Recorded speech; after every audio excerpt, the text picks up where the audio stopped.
आपल्यापैकी बहुतेक लोकांना गोड खायला आवडतं, पण तुम्हाला माहिती आहे का गोड खाण्याची योग्य वेळ कोणती? चुकीच्या वेळी गोड खाल्ल्यानं आरोग्यास गंभीर नुकसान देखील होतं।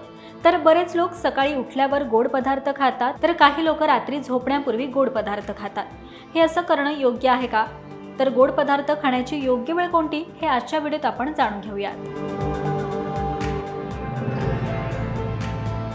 आपल्याला माहीतच आहे की सकाळचा नाश्ता हा दिवसातील सर्वात महत्त्वाचा आहार असतो। हे बरोबर आहे, पण तुम्हाला माहिती आहे का की सकाळी गोड खाल्ल्यानं संपूर्ण दिवस खराब होतो। गोड खाल्ल्यानं रक्तातील साखरेची पातळी वेगाने वाढते, त्यामुळे थकवा, चिडचिड, पोटदुखी अशा समस्या उद्भवतात। गोड पदार्थांमुळे प्रोटीन, फायबर आणि व्हिटॅमिन यांसारख्या आवश्यक पोषक तत्वांचा अभाव असतो, त्यामुळे शरीरात पौष्टिकतेची कमतरता निर्माण होते।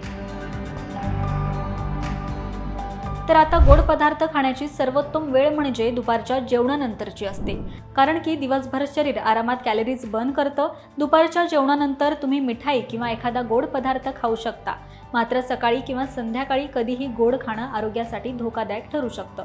त्याचबरोबर दुपारचं जेवण झाल्यावर 1 तासानंतर गोड पदार्थ खावा, पण रात्रीच्या जेवणानंतर लगेचच गोड पदार्थ खाऊ नका, त्यामुळे एखाद्याला अस्वस्थ वाटू शकतं। जेवणानंतर गोड खाल्ल्यानं शरीरातील रक्तातील साखरेची पातळी वाढते, तसेच मिठाई खाल्ल्यानंतर काही वेळ चालणं खूप गरजेचं आहे। गोड पदार्थ खाण्याची वेळ आपण पाहिली, पण आता आपण पाहूयात काही गोड पदार्थ खाण्याचे तोटे नेमके काय। तर जास्त साखर खाल्ल्यानं त्वचेवर पुरळ वाढतात, कारण शरीरातील साखरेची पातळी वाढली की जळजळ वाढते, त्यामुळे त्वचेवर पिंपल्स, ब्लॅक हेड्स आणि व्हाईट हेड सारख्या समस्या उद्भवू शकतात। तसेच त्वचेला सूज येऊ लागते, यामुळे आपल्या त्वचेमध्ये सोरायसिस आणि एक्झिमा सारख्या रोगांचा धोका लक्षणीय वाढतो। त्वचेवर जळजळ झाल्यामुळे त्वचेशी संबंधित इतरही अनेक समस्या उद्भवू लागतात। आणि आता सर्वात महत्त्वाचं म्हणजे गोड पदार्थांमुळे वजन देखील वाढतं। तर मित्रांनो, गोड पदार्थ खाताना या वेळेचे नक्की पालन करा। त्याचबरोबर तुम्ही गोड पदार्थ खात असाल तर त्याचं प्रमाण जे आहे तर ते कमीच ठेवा। आणि ही व्हिडिओ तुम्हाला कशी वाटली हे कमेंट करून नक्कीच सांगा।